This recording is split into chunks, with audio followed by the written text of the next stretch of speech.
This happened when I was about 8. I still think about it every single Easter, and even though no one ever talks about it anymore, I know what I saw. I used to spend every Easter with my cousins at my grandparents' church. It was a small, quiet place in rural Pennsylvania. The kind of church that still had wooden pews, a creaky floor, and stained glass windows that made everything inside look like it was underwater when the sun came through just right. After Mass, they always held this big Easter egg hunt for the kids. Plastic eggs with candy, a couple with dollar bills, and one golden egg everyone wanted. That year, it rained, so they moved the egg hunt indoors, specifically, to the church's basement. I'd never been down there before, and honestly, I don't think a lot of the other kids had either. The stairs were steep, and the lights flickered the whole way down. You know that kind of yellowish light that makes everything look older and kind of dirty? Yeah, that kind. The adults handed us our baskets and told us we had 20 minutes. The place was bigger than I expected. Long hallways, tiny classrooms, storage closets. It smelled like old paper and mold. I was off on my own when I saw it, a purple egg at the bottom of a hallway that didn't seem like it had been used in years.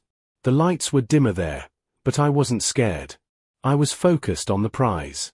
I walked down, picked up the egg, and when I looked up, I realized there was a door slightly open at the end of the hallway. I don't know why, but I felt like someone was behind it, watching. Not in a friendly way, either. More like waiting. Then I heard it. Not footsteps.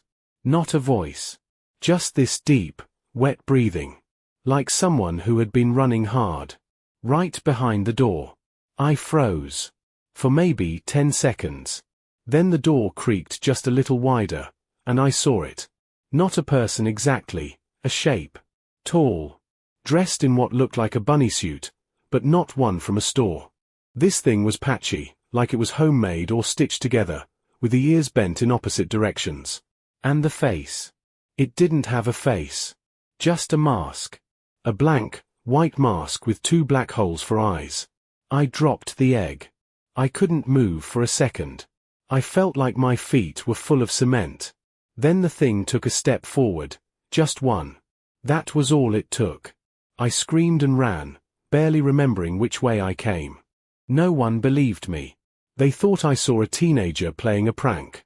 My cousins said I was trying to get attention because I didn't find the golden egg. But the church sealed off that hallway a few weeks later. Said there was mold damage. They never used the basement again for egg hunts. And every Easter since, I still remember that blank mask staring at me, through the cracked door, breathing. This story happened when I was in high school. I was 16, and Easter was one of those holidays that had kind of lost its magic by then. But that year, my little sister was in a school play, one of those cute spring productions about the Easter Bunny and new life and all that. My mom begged me to come. I didn't want to, but I went. It was held in the gym of her elementary school. Not exactly the creepiest place in the world, but I remember the lights were kind of low, and it smelled like old plastic chairs and floor wax. They had a section at the back where kids could get their pictures taken with the Easter Bunny. One of the older students was in costume, sitting on this oversized pink chair, handing out candy. I was standing near the snack table, half watching the play, when I noticed something weird. There were 2 Easter Bunny costumes. One on stage, part of the play. The other in the photo booth. Except, the one at the booth wasn't the school costume. It didn't match. The head was oversized, cartoonish, with long yellowed ears and these shiny black plastic eyes. Like doll eyes. The fur was dingy, kind of brownish. I thought maybe it was just an older suit they had lying around. My sister went to take a picture with it after the show. I was scrolling through my phone when she came running back. She was pale. Really quiet. I asked what was wrong and she said, "He whispered to me." I said, "Who?" She pointed toward the photo booth and said, "The bunny." She wouldn't say what he whispered, just that she didn't want to be near him anymore. My mom brushed it off, said she was just tired. But when we turned back to the booth, the Easter Bunny was gone. Just vanished. The folding chair was still there. The basket of candy was untouched. But no one saw the person in the costume leave. Not the teachers, not the volunteers, no one. The next morning, the school sent an email saying the photo booth had been shut down early because of inappropriate behavior reported by a parent. But they never explained what happened. No one could confirm who was in the costume. The student who was supposed to be there had called out sick.